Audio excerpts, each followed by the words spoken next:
can make sure our phones are on vibrate.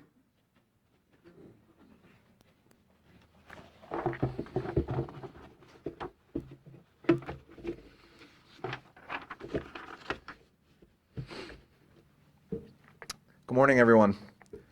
I'm Nick Farisi, Deputy Chief with the Investigative Services Division here at the Las Vegas Metropolitan Police Department.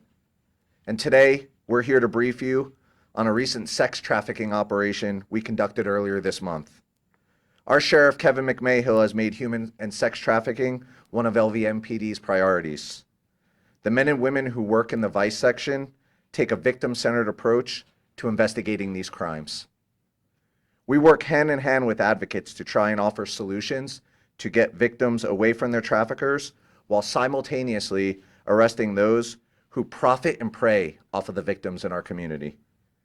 The reality is human and sex trafficking happens in our city every day. Big events bring more people to our city, increasing awareness. This month, we focused on educating hundreds of casino workers on how to spot human trafficking victims. We also partnered with RISE to stand up a Vice Operations Center that ran 24 hours a day for 7 days during the Las Vegas Grand Prix. During that operation, our teams located 5 juveniles who we believe to be victims of sex trafficking. We also were able to provide resources to more than 20 victims so that they can hopefully exit being trafficked and start to heal and recapture their lives. Here to explain more about the efforts is Hector Cintron, the captain of our Gangs and Vice Bureau. Thank you, Chief. Good morning. I'm Hector Cintron, the captain of the Gangs, Vice, and Special Investigations Bureau. Although my Vice section is relentless in finding predators going after our vulnerable victims, we cannot do it alone.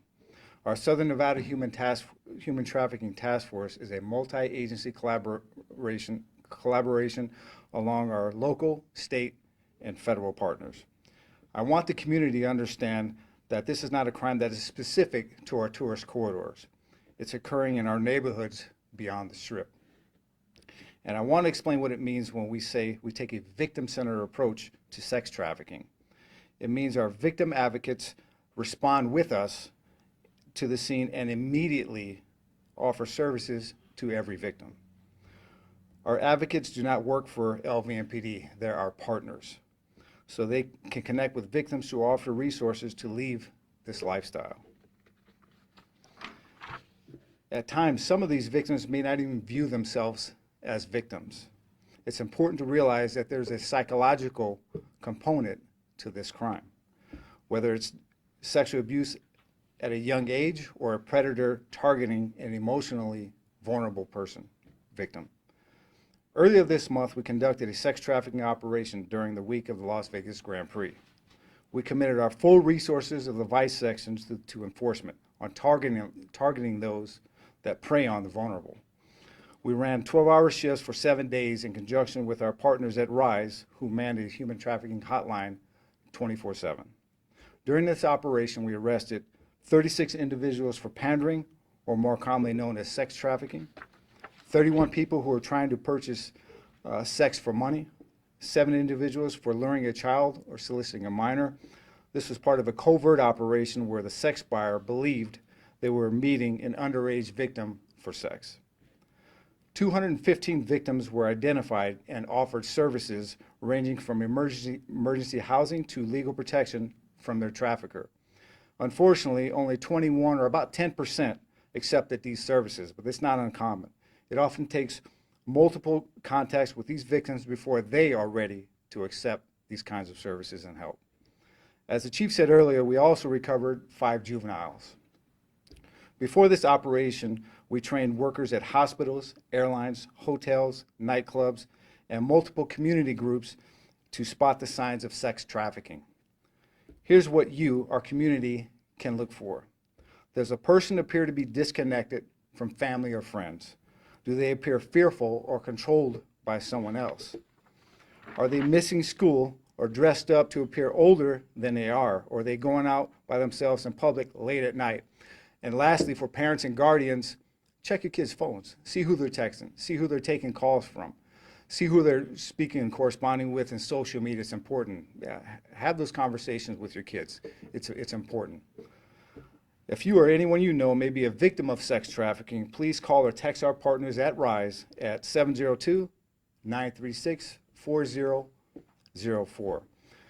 We have CEO Kim Small of Signs of Hope RISE, which stands for Resources and Integration for Survival Empowerment here, with us, as this organization serves our community by focusing on victims of human trafficking. Kim, thank you for being here. I want to remind you that each of these victims we're talking about is someone's daughter, sister, or family member, and together, as a community, we can help them become survivors. I will now turn it over to Deputy Chief Farisi once again.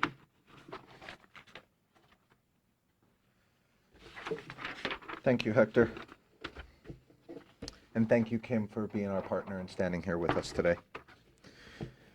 As Captain Citron just mentioned, some of the training we provided to local businesses so their employees can learn the signs of sex trafficking. It's important to educate our public as well.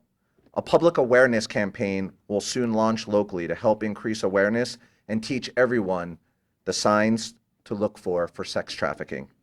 We will share more about this effort soon. It's important to note that we cannot do this alone. This is really a community effort, and we rely on not only community support, but our law enforcement partners. Some of those partners that assisted us in this operation are the Clark County School District Police Department, the Henderson Police Department, the North Las Vegas Police Department, the Nevada Parole and Probation, the Nevada Attorney General's Office, and then support from our federal partners of the FBI, Homeland Security Investigations, and Customs and Border Patrol. Sheriff McMahill has challenged all LVMPD officers, detectives, and victims advocates to approach the challenging crisis with humanity. Our victim-centered approach supports the sheriff's vision, ensuring that every single victim is treated with compassion and dignity and provided an avenue for hope. With that, I'll take a few questions.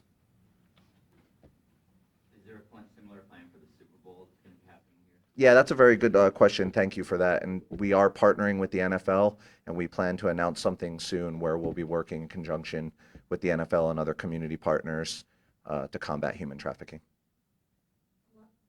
Yes, ma'am. A lot of the pandering arrests and other folks that you encountered, were they coming from out of town specifically for a big event like F1, or many of them centered here? You know, it's a combination. That's a good question. Thank you for asking. And I definitely think that the highlight of our city, and when we host big events, it definitely warrants people flying in for it to commit crimes and opportunity. So it was definitely a combination of people. But what we're seeing in the human trafficking world is that these panderers, these pimps, they travel around the country and sometimes internationally, going where the money is. So we weren't surprised to see people flying in. What is the public awareness campaign that you mentioned? Like, who's behind that? Who's involved? So it's going to be a community effort. We're fortunate enough to work with some key community stakeholders to help with funding and help get us an audience, and in conjunction with the NFL and some other key community stakeholders, so that we can educate the public. And you know, you might have seen some of our billboards that we posted leading up to F1 talking about human trafficking. So you'll see more campaigns such as that. What is the Metro campaign? It's a community campaign. It's through the coalition, the Human Trafficking Coalition, that we are very actively a part of. Can we disclose what locations were where these arrests were the majority of them made? So that's a very good question too. And as Captain Citron said, this isn't just unique to the Strip. It's happening everywhere in the community. And while we focused a lot of our efforts in our resort corridor, both on the Strip and downtown, we made arrests throughout the valley as part of this operation. Yes, sir. With reference to the 5 juveniles, for storytelling purposes, could you give us an example of where you found one or what was going on when you were able to rescue one?